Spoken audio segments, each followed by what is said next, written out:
9h42 no horário de Brasília. E agora a gente vai para a linda Maceió, onde está o nosso colunista, o ex-ministro Aldo Rebelo, que sempre nos atende toda semana aqui no Jornal Gente, Rádio Bandeirantes, Band News TV, para falar do assunto que, assim, 2025, ano que não terminou, mas na verdade, ministro, a gente pode falar que começou no terceiro dia de 2026. Eu já começo com a seguinte pergunta para o senhor.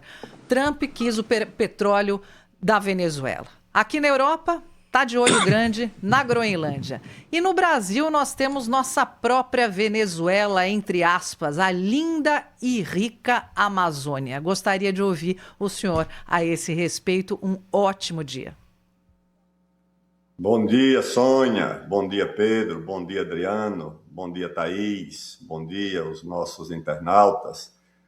Sônia, não é de Maceió. Maceió é uma bela capital, mas eu estou no sertão das Alagoas. Estou aqui no interior. Que beleza! Aqui, me preparando para partir na sexta-feira de carro. Aí sim, atravessando todo o sertão da Bahia, das Minas Gerais, até São Paulo. Mas vamos ao tema do momento, a relação entre a operação militar, que prendeu o presidente da Venezuela, a Amazônia e os recursos naturais da Amazônia.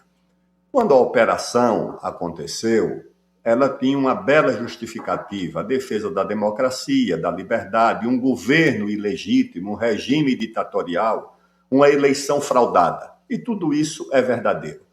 Mas era essa mesma a razão da operação, ou a razão da operação era outra, era o petróleo, como tantas outras no passado? Porque aqui no Brasil nós já tivemos um regime democrático, que não era acusado de narcotráfico, que tinha legitimidade das urnas, não havia contestação ao processo democrático no Brasil, e esse governo foi derrubado. E havia também em curso uma operação militar para garantir o sucesso desse golpe, como foi derrubado o governo do Chile, como foi derrubado o governo do Uruguai, como foram derrubados tantos governos democráticos pelo mundo afora, a pretexto de que era a democracia que estava sendo defendida. Não era democracia. A democracia é uma cortesã que, infelizmente, serve a muitos objetivos, inclusive aqueles que não são nada democráticos. Agora já aconteceu o episódio, nós temos um governo de intervenção na Venezuela. Esse governo anunciou, segundo o próprio presidente americano, 50 milhões de barris de petróleo para os Estados Unidos. Nós temos que levar em conta que temos uma vizinhança também com muito petróleo. A Amazônia tem petróleo da margem equatorial, ou seja, do litoral, até a fronteira com a Venezuela, com a Colômbia e com o Peru. Isso tudo já está completamente revelado. A Amazônia é um lençol de petróleo e gás, e isso deve gerar preocupações para o Brasil. Mas não é só o petróleo e o gás, as chamadas terras raras. Hoje, a mais cobiçada agenda geopolítica do mundo, as terras raras, que ninguém tem. A China tem um pouco, quem tem muito é o Brasil.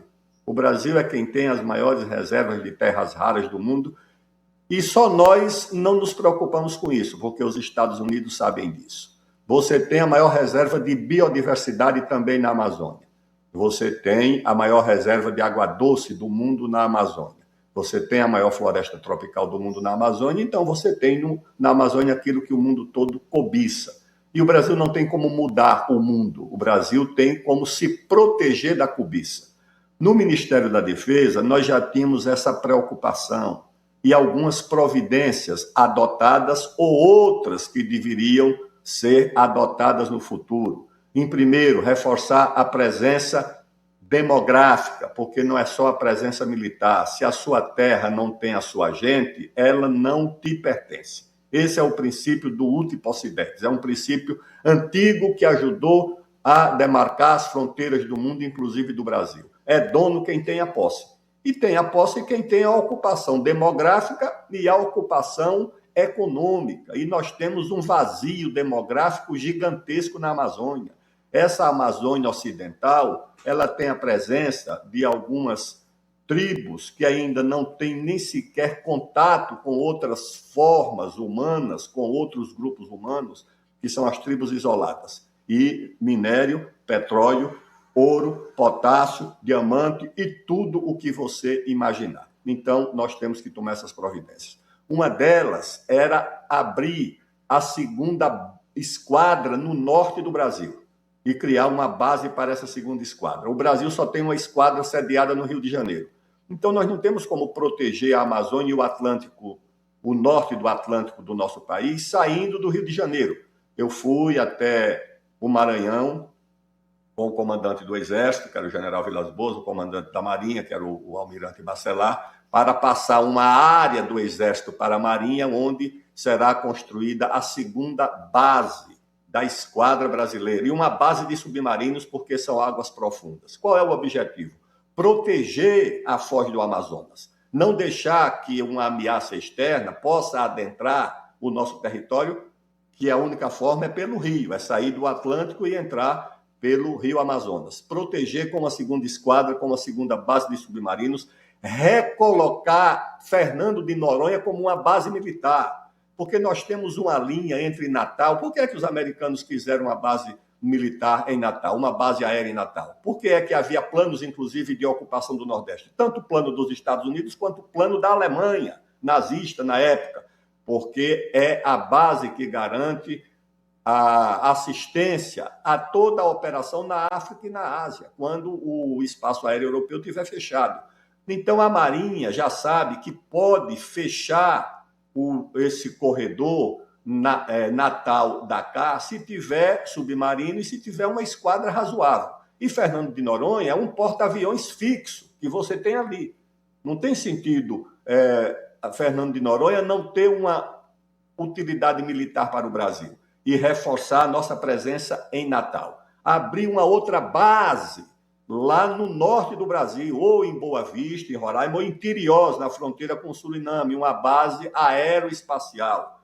Você tem que preencher o vazio da defesa com várias iniciativas, fazer tiro de guerra com recrutamento de populações indígenas, fazer núcleos de preparação de oficiais da reserva com indígenas, usar mais os idiomas indígenas, principalmente na área de comunicação, criar núcleos de comunicação dentro das Forças Armadas, do Exército, da Marinha e da Aeronáutica, utilizando os idiomas indígenas que não podem ser criptografados pelos eventuais inimigos ou adversários.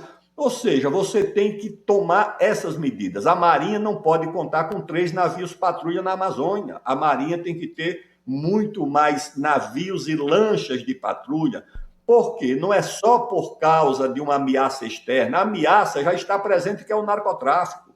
Qual foi o pretexto dos americanos para entrar na Venezuela? Um deles foi o narcotráfico. É claro que foi um pretexto. Agora eles querem a Groenlândia. Vão acusar a rainha da Dinamarca de narcotraficante, vão acusar o rei da Dinamarca de narcotráfico, vão dizer que lá é uma ditadura. Não, ali é poder, é geopolítica. Então agora eles estão de olho na Groenlândia, que tem, naturalmente, além do espaço estratégico, deve ter minérios, etc.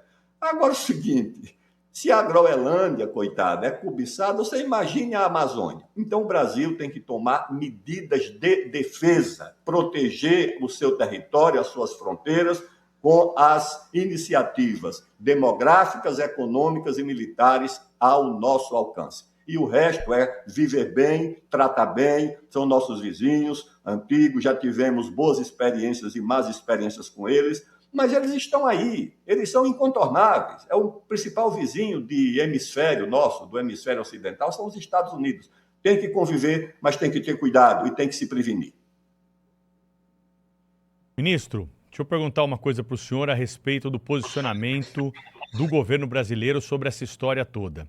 E também colocar aqui um ingrediente a partir desse seu discurso, que é o seguinte: se nós estivéssemos no governo Obama e tivéssemos uma operação como essa na Venezuela, com a extração do presidente e o julgamento nos Estados Unidos, talvez não teríamos a clareza necessária, porque o presidente Trump deixou bem claro que um dos objetivos é o petróleo. Na operação que aconteceu no Iraque em relação ao Saddam Hussein, o governo Obama falava de armas nucleares armas químicas que nunca foram encontradas. A reação do governo brasileiro, a reação de articulistas, daqueles que são contrários e opositores ao presidente Trump, seria a mesma? Não creio que seria a mesma. Na verdade, Pedro, o Brasil tem aquilo que um diplomata amigo qualificou de diplomacia ornamental. Ou seja, a diplomacia que trata de tudo que não é importante, que não trata daquilo que é realmente relevante para o Brasil. É uma diplomacia de eventos, é uma diplomacia de palavras, porque o Brasil poderia ter evitado essa situação. Quando aconteceram as eleições, que foram efetivamente fraudadas, o Brasil poderia ter se antecipado com outros vizinhos de América do Sul e dito, olha, vai haver eleição, e a eleição, quem ganhar, leva. Não vai haver nenhuma tentativa de burlar o resultado eleitoral. E aí teria resolvido ali, não teria oferecido esse pretexto. O presidente Obama fez muito mais operações militares do que o presidente Trump. No governo do presidente Obama, não vou dizer que foi ele, a presidente Dilma foi gravada.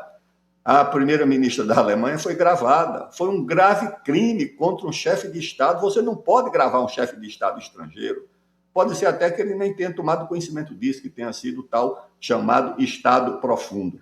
E eu fico suspeitando que o governo brasileiro sabia da operação na Venezuela.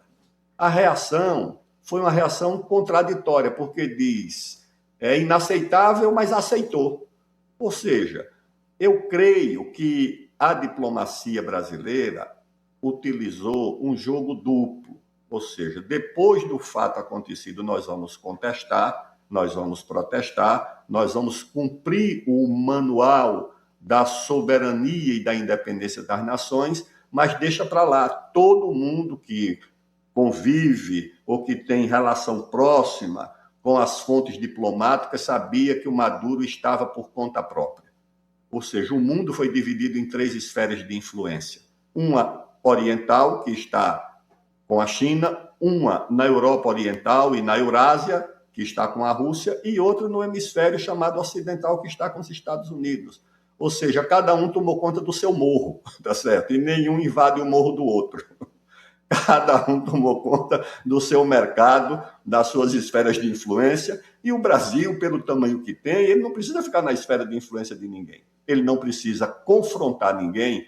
Quando eu era ministro da Defesa, eu dizia nas reuniões com os nossos colegas de América do Sul, eu digo, aqui a política que pode dar certo com os nossos primos do Norte é a seguinte, não fazer nada que os afronte e nem aceitar nada que nos afronte. Ou seja, é um jogo de empate. Você não vai fazer nada para afrontar os Estados Unidos e, em troca, você não vai aceitar nada que afronte os interesses do Brasil. E cooperar com eles naquilo que for necessário e que não gere prejuízos e nem ameaças à nossa soberania. Isso é possível? É plenamente possível. Ministro, para a gente terminar rapidinho aqui, queria perguntar para o senhor o seguinte, o fato de que os Estados Unidos estão agora de olho em países que têm muitos recursos naturais e, como o senhor disse, se a pobre da Groenlândia está sendo visada, imagine a Amazônia, além do fato da gente ter que defender essas riquezas, não existe aqui um momento de oportunidade para se atrair capital de investimento para o Brasil? Capital de todas as origens. Eu garanto hoje, Thaís, que se você for aos Estados Unidos, esse presidente que está aí, o Lula, ou um próximo presidente, e convocar os investidores americanos para discutir 3 áreas fundamentais. Agroindústria, tá certo? Reservas de energia, petróleo, gás, eólica, solar e, principalmente, bioenergia. Você chamar a energia hidrelétrica. Nós temos a capacidade toda planejada pela Eletrobras de dobrar a geração de energia hidrelétrica na Amazônia com 5 ou 6 usinas. E você pode ter parceiros internacionais para isso, inclusive americanos. Você pode ter parceiros, inclusive, na área também de mineração. Você imagina, vamos fazer parceria em terras raras. Em troca do quê? O Brasil atrai investidores. O Brasil tem aquilo que o mundo não tem, que são as tais terras raras. Segundo o Serviço Nacional de Geologia, é muitas vezes o que a China tem. Não tem nada comparado com o que tem o Brasil em todo o território, de Minas Gerais a Goiás. Agora uma empresa americana investiu 400 ou 500 milhões de dólares em Goiás, numa mina de terras raras. E a Amazônia tem o que nós nem conhecemos.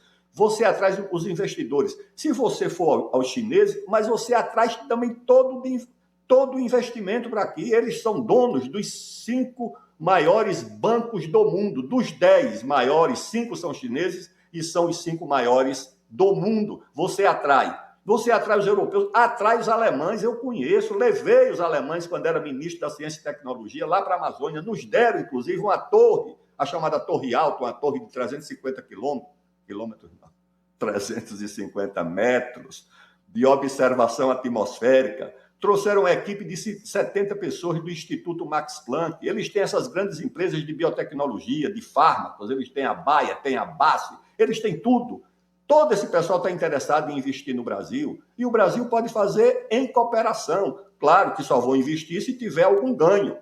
E o Brasil também ganhará. Agora, eu acho que a política de congelar o investimento é do governo brasileiro, é do IBAMA, é da FUNAI, é do Tribunal de Contas, é do Ministério Público, que resolveram qualificar qualquer investimento como uma ameaça ao meio ambiente, como uma ameaça social. Aí isso é uma desgraça para o país. Se mudar essa visão, pode ter certeza, os americanos, os chineses, os europeus, os alemães, os franceses, todo mundo vai ter grande interesse. O Brasil, Thaís, não vai ter onde colocar dinheiro de investimento. Nós vamos crescer a taxas no mínimo de 5% ao ano, vamos reduzir juros, vamos criar oportunidades de negócio e de trabalho, e o Brasil vai reduzir a relação do PIB com a sua dívida pública. Em 5 anos, o Brasil consegue apresentar esses resultados. Com esse governo que está aí, com essa orientação, sinceramente, é impossível. Ministro Aldo Rebelo, jornalista, colunista do Jornal Gente, muito obrigado mais uma vez pela sua participação aqui conosco. Semana que vem tem mais. Até logo, um abraço e até breve. Obrigada. Esse aqui é o Jornal Gente, no ar pela Rádio Bandeirantes, pela Band News TV. A gente volta rapidinho. Rede Bandeirantes de Rádio.